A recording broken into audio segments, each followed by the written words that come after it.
ഇന്ന് എനിക്ക് മാധ്യമപ്രവർത്തകരോടും മാധ്യമങ്ങളോടും പറയാനുള്ളത്, സുനിൽ കനകോലു ഒരു റിപ്പോർട്ട് തന്നു.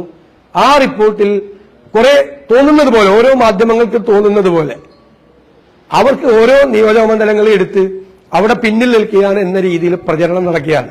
അത് അസംബന്ധവും പച്ചക്കള്ളവുമാണ്. KPCC പ്രസിഡന്റ് ഞാനും കാണാത്ത സുനിൽ കനകോലുവിന്റെ റിപ്പോർട്ട് എങ്ങനെയാണ് മാധ്യമങ്ങൾ കണ്ടത്? തെറ്റായ റിപ്പോർട്ടുകളാണ്. സുനിൽ കനകോലുവിന്റെ അങ്ങനെ ഒരു റിപ്പോർട്ടില്ല. ഞങ്ങൾ ഇന്നലെ ചർച്ച ചെയ്തു. സുനിൽ കനകോലു പാർട്ടി ഭാരവാഹിയാണ്. അദ്ദേഹത്തിന് ചുമതലയുണ്ട്. തെരഞ്ഞെടുപ്പിൽ പല സ്ഥലങ്ങളിലും ചുമതലയുണ്ട്. അതിൽ കേരളത്തിൽ ചുമതലയുണ്ട്. ഞങ്ങൾ ഞങ്ങളുടെ ക്യാമ്പയിൻ എങ്ങനെയായിരിക്കണം, ഞങ്ങളുടെ നെറേറ്റീവ് എന്തായിരിക്കണം എന്ന് ഞങ്ങൾ വിശദമായി ചർച്ച ചെയ്തു.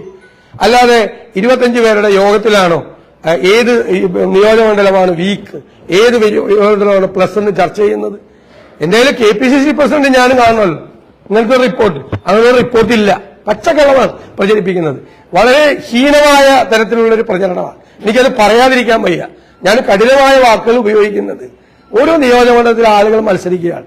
ഇഷ്ടമില്ലാത്ത ആളുകളുടെ പേരുകൾ വെച്ചുകൊണ്ട് അവിടെ പിന്നിൽ നിൽക്കുകയാണെന്ന് കനകോലു റിപ്പോർട്ടുണ്ടെന്ന് പറയാണ്. കേരളത്തിൽ ഇപ്പൊ ഏകദേശം 20 മണ്ഡലമായി. അങ്ങനെ പറഞ്ഞു 20 മണ്ഡലം UDF പിന്നേക്ക് നിൽക്കുകയാണ്. ഓരോരുത്തര് ഓരോ സൗകര്യത്തിന്. ചിലര് നാലെണ്ണം പറയും, വേറൊരു മാധ്യമം വേറൊരു നാലെണ്ണം പറയും. ഓരോ റിപ്പോർട്ടർമാരും ഓരോ സ്ഥലത്ത് നിന്ന് ഓരോരുത്തർക്ക് തോന്നിയതുപോലെ കനകോലു റിപ്പോർട്ടുണ്ടെന്ന് പറയാം.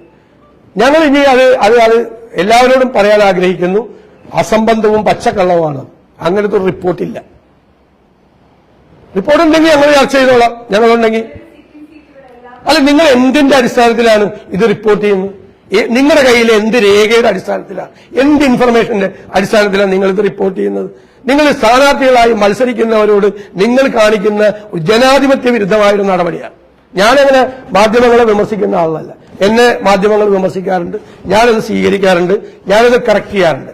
പക്ഷേ ഒരു ഡോക്യുമെന്റും ഇല്ലാതെ, ഒരു അറിവും ഇല്ലാതെ, ഒരു ഇൻഫർമേഷനും ഇല്ലാതെ വിവിധ മാധ്യമങ്ങൾ തോന്നിയതുപോലെ കേരളത്തിലെ 4ഓ 5ഓ സീറ്റ് എടുത്തിട്ട് അവിടെയെല്ലാം ദുർബലമാണ്, സ്ഥാനാർത്ഥി ദുർബലമാണ്, സിറ്റിംഗ് MPക്ക് ബുദ്ധിമുട്ടുണ്ട് എന്ന് പറഞ്ഞ് പ്രചരിപ്പിക്കുന്നത് എന്തൊരു ഗുരുതരമായ കൃത്യവിലോപമാണ്. നിങ്ങൾ മാധ്യമ ധർമ്മത്തെ അവഹേളിക്കുകയാണ്. ശരിക്കും പറഞ്ഞാൽ ദയവ് ചെയ്ത് അതിൽ നിന്ന് പിന്മാറണം എന്ന് ഞാൻ വിനയപൂർവ്വം അഭ്യർത്ഥിക്കുകയാണ്. അത്ര മാറി മാറി മാധ്യമങ്ങൾ വയ്ക്കുമ്പോൾ ഓരോ 4 സീറ്റ് പറയുകയാണ് ഓരോരുത്തര്. നമ്മളൊക്കെ പൊളിറ്റിക്സ് അനലൈസ് ചെയ്യുന്ന ആളുകളല്ലേ, നമുക്കൊക്കെ അറിയാലോ ഓരോ മണ്ഡലത്തിലെ സ്ഥിതിയൊക്കെ. കേരളത്തിൽ തെരഞ്ഞെടുപ്പ് മത്സരം ഉണ്ടാവും, തെരഞ്ഞെടുപ്പിൽ നല്ല മത്സരം ഉണ്ടാവും. ഞങ്ങൾ മത്സരമില്ല, വാക്ക് ഓവറാണെന്ന് പറഞ്ഞിട്ടുണ്ടോ? 20 സീറ്റിലും ജയിക്കാനുള്ള വാക്കാണ് ഞങ്ങൾ ചെയ്യുന്നത്. കാരണം ഞങ്ങൾക്ക് കഴിഞ്ഞ പ്രാവശ്യം 20ൽ 19 പാർലമെന്റിൽ കിട്ടിയതാണ്. അത് മാറേണ്ട യാതൊരു സാഹചര്യവും ഈ പാർലമെന്റ് തെരഞ്ഞെടുപ്പിലില്ല. മാത്രമല്ല, അന്നുണ്ടായിരുന്നതിനേക്കാൾ ഗുരുതരമായ രീതിയിലുള്ള ഒരു ആന്റി ഇൻകംബൻസി സംസ്ഥാന ഗവൺമെന്റിന് നേരെയും കേന്ദ്ര ഗവൺമെന്റിന് നേരെയും ഉണ്ട് കേരളത്തിലൊന്നാണ് ഞങ്ങളുടെ അസസ്മെന്റ്. അത് ഞങ്ങളുടെ വിലയിരുത്തലാണ്. അപ്പൊ ഞങ്ങൾക്ക് 20 ജയിപ്പിക്കാനുള്ള പ്രവർത്തനങ്ങളാണ് ഞങ്ങൾ ആസൂത്രണം ചെയ്യുന്നത്. അപ്പൊ ഒരു തെറ്റായ രീതിയിൽ അങ്ങനെ ഒരു പ്രചരണം നടത്തി സ്ഥാനാർത്ഥികളെ തെരഞ്ഞുപിടിച്ച്, സിറ്റിംഗ് MPമാരെ തെരഞ്ഞുപിടിച്ച് അവർക്കെതിരായിട്ടുള്ള ഇങ്ങനെ ഒരു പ്രചരണത്തിൽ നിന്ന് മാധ്യമങ്ങൾ, നിങ്ങളിപ്പോ വന്നിവിടെ റിപ്പോർട്ട് ചെയ്യണവരോടല്ല ഞാൻ പറയുന്നത്, മാധ്യമങ്ങൾ പിന്മാറണം എന്ന് ഞാൻ അഭ്യർത്ഥിക്കുന്നു.